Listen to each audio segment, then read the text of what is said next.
Pak Karni, saya mau ingatkan, kita semua, ini saya harus buka, karena ini juga harus dilakukan dan harus melibatkan DPR, ya, soal pertanggungjawaban dan audit Satgas Merah Putih.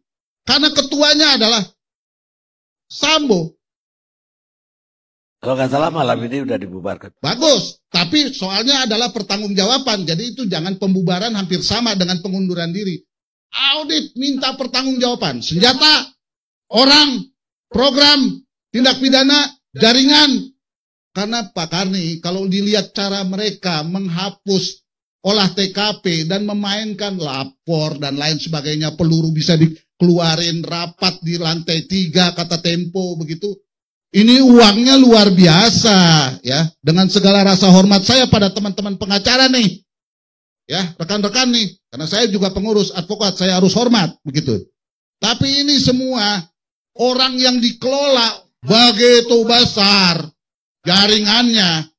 Karena itu makanya untuk soal hoax dan dua yang lain harus mendapatkan barisan, Pak Karni. Nggak bisa kita serahkan ini kepada penyidik saja.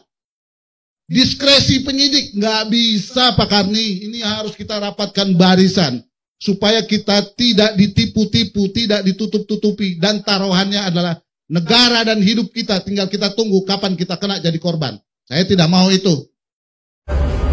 Kapolri sudah secara resmi membubarkan Satgasus Merah Putih. Namun tidak dijelaskan ya, apa alasan dibubarkannya Satgasus ini. Nah, inilah yang dikritisi oleh netizen ya. Karena kan publik ingin tahu siapa sebenarnya yang memerintah Satgasus ini. Kan nggak mungkin itu Ferdi Sambo berdiri sendiri. Makanya kita berharap jangan sampai kasus ini hanya berhenti pada Ferdi Sambo ditetapkan sebagai tersangka dan kemudian Satgasusnya dibubarkan. Harus diusut tuntas ini keterkaitan Satgasus terhadap kejahatan-kejahatan yang selama ini menjadi sorotan, terutama yaitu judi online, kemudian kebakaran Kejaksaan Agung, dan apalagi ini KM50 ya. Karena begitu banyak benang merah ini antara KM50 dan pembunuhan Brigadir J. Mulai dari CCTV yang mati, kemudian korbannya disiksa dulu sebelum ditembak mati, dan setelah itu difitnah, melakukan penyerangan terhadap polisi ataupun melakukan pencabulan, dan setelah itu jenazahnya dijadikan tersangka. Dan yang menarik ini ya, Hendra Kurniawan, orang yang melarang pihak keluarga Brigadir J untuk membuka peti mati, ternyata adalah orang yang sama ya, yang ditunjuk oleh Ferdi Sambo untuk menjadi ketua tim khusus pencari fakta KM50. Nah, ini begitu banyak kebetulan dan keterkaitannya ya, harus dijelaskan kepada masyarakat ya, terutama juga ini aliran dananya, ini kemana KPK dan PPATK. Jangan galak ke ACT saja, apalagi DPR ini. DPR sekarang itu udah kayak makhluk goib, lebih goib dari mobil SMK. Nah, saya kalau ngomong kayak gini ya, kalau RUU KUHP yang tengah dibahas DPR itu sudah disahkan, saya bisa terkena pasal penghinaan terhadap lembaga negara dan diancam hukuman 1,5 tahun penjara. Memang susah sekarang ini untuk mencari keadilan dan kebenaran. Kita harus siap menghadapi buzzer ya, dibully buzzer, kemudian didoxing sama akun di Gembok 3 itu biasanya. Ini saya jadi curhat ini. Dan yang lebih penting lagi harus siap di penjara. Ini yang sedihnya ya.